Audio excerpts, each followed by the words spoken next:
श्री स्वामी समर्थ। मैं रुशाल कुलथे धुले महाराष्ट्र से। मैंने 3 दिन पहले चतुर्थी के दिन विनोदानंद जी गुरुजी से शक्तिपात दीक्षा ली है। पहली बार ली है। इसके पहले कोई शक्तिपात मैंने ली नहीं थी।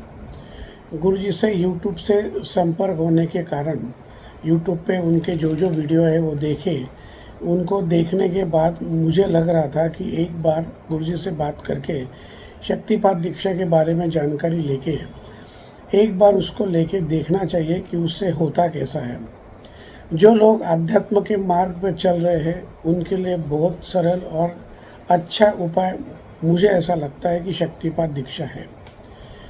शक्तिपात दीक्षा लेने के लिए मार्केट में बहुत लोग हैं देने के लिए, लेकिन कोई सही से नहीं दे पाता। कोई है भी उतने लायक कि वो पता नहीं चलता। कोई लोग दीक्षा देते भी है तो उसमें साधक को कोई फ़र्क ही नहीं पड़ता।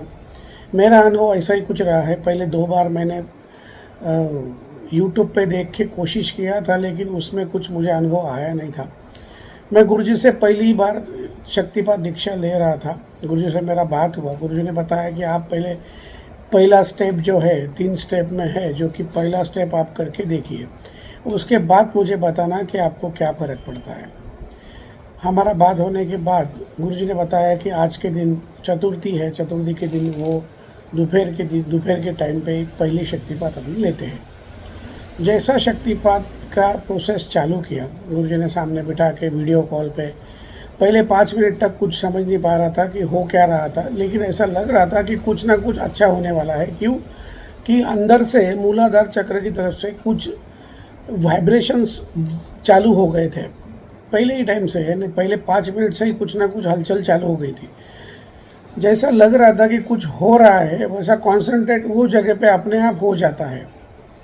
ध्यान सब वही मूलाधार चक्र पे अपना चला जाता है, और जब ध्यान वहाँ जाता है तो समझता है कि कुछ ना कुछ दिख रहा है, कुछ ना कुछ हो रहा है, कुछ ना कुछ समझ रहा है। जैसे जैसे गुरुजी ने उसकी पावर, जो कि ऊर्जा शक्ति उनकी अपने पास ऑन करते हैं या शक्तिपात देते हैं, जैसी जैसी शक्ति ऊपर आती है, धीरे धीरे पहला अनुभव रहता है, साधक को समझता नहीं है। जैसा मुझे भी नहीं समझ पा रहा था मैं कि भाई क्या करना है।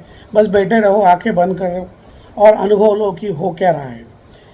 जैसे जैसे शक्ति ऊपर आना चालू हुई, पहले तो पेट तक जब आई तब पेट पूरा फूल गया था। जैसे बहुत खाना खा के बैठा हूँ मैं, ऐसा कुछ महसूस हो रहा था, लेकिन ऐसा कुछ नहीं था। चतुर्थी थी, उपवास था, पेट में कुछ नहीं था, फिर भी पेट एकदम भरा हुआ लग रहा था। 2-3 मिनट के लिए पेट भरा हुआ लगा, उसके बाद पेट एकदम से खाली हो गया। यानी जैसे पोजीशन पहले थी वैसे पोजीशन में आ गया। फिर धीरे धीरे ऊर्जा जैसे ऊपर चालू हुई, ऊपर जाना, तैसे ऊपर जैसे जा रही थी वैसे कुछ ना कुछ समझ में आ रहा था। थोड़ा वाइब्रेशन फील हो रहा था, कुछ अलग अलग चीज़ें जो बताना थोड़ा मुश्किल है, लेकिन होता है अनुभव। अच्छे से समझता भी है साधक को, लेकिन वो बता नहीं पाएगा। क्यों? अंदर की बात होती है, अंदर जो होते हैं वो चीज़ें समझती नहीं है। फिर जैसे ऊपर जाना चालू हुआ, जैसा छाती तक आया होगा समझो, वहाँ पे बहुत ज़्यादा ज़ोर से ऐसा लग रहा था कोई चुभ रहा है। 1-2-3-5 सेकंड या 10 सेकंड तक हुआ, उसके बाद वो निकल गया। फिर वैसे की वैसे शांत, सब शरीर शांत हो गया।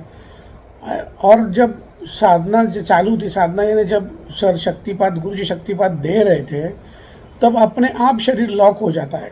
लॉक यानी अपन ये जैसा सोच रहे कि अपना हिलना है या उठना है या पैर सरकाना है, हाथ उठाना है, ऐसा कुछ भी नहीं होता है, अपने आप होता है।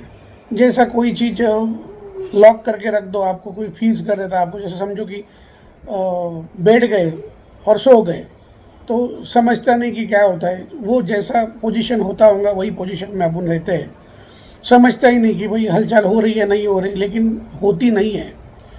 जैसे बैठे हो आँख बंद करके वैसे ही बैठे रहते हैं अपन, कुछ भी हलचल होती नहीं है। जैसा ऊपर शक्ति बढ़ना चालू हुआ, सिर तक जैसे आया, सिर बहुत भारी हो गया, थोड़ा जड़ सा महसूस होने लगा, बहुत ज़्यादा हेवी था। शायद वो ज़्यादा टाइम रुका, शायद 10-1 मिनट तक हेवीनेस बहुत था, लेकिन डरने वाली कोई बात नहीं थी या घबराने वाली कोई बात नहीं है। उसमें कुछ गलत होता नहीं है, बस जो महसूस होता है वो बहुत अच्छा लगता है, समझता है, और पहला अनुभव होता है तो थोड़ा अलग ही फील होता है। एक बार वो आप जैसा करते हो उसके बाद अपने आप शुरू हो जाता है। फिर गुरु जी ने ये सब खत्म होने के बाद आधे घंटे के बाद गुरु मंत्र दिया। वो गुरु मंत्र जब आप बैठते हो, जब आप उसको जप करना चालू करते हो, मन में मन करो, कोई ऐसा बड़े आवाज़ में करने की ज़रूरत नहीं है। आराम से बैठ जाओ, शांति से बैठ जाओ, आंखें बंद करके। ज़्यादा से ज़्यादा मेरा अनुभव बोलता है कि मंत्र 50 बार भी पूरा नहीं होता अपने मुंह से बोलना, यानी मन से बोलना, तब तक वापस अपन लॉक हो जाते। लॉक होना यानी ध्यान प्रक्रिया में चले जाते। विचार थोड़े आते जाते रहते हैं, ये महसूस मैंने किया। पूरा शून्य नहीं होता है पहली बार में, लेकिन शरीर लॉक हो जाता है, और वो भी एकदम अच्छे से, एकदम साइलेंट, जैसा कुछ आजू बाजू नहीं है, आगे पीछे कुछ नहीं है, बस आप बैठे हो और आपका ध्यान लग रहा है। ज़्यादा प्रयास करोगे, समझो मेरा हिसाब से कि रोज़ रोज़ कर कर के वो अभ्यास होने के बाद थोड़ा सा सही हो सकता है। मेरा चौथा ही दिन है, चौथे दिन में मेरे अनुभव बहुत अच्छे रहे हैं।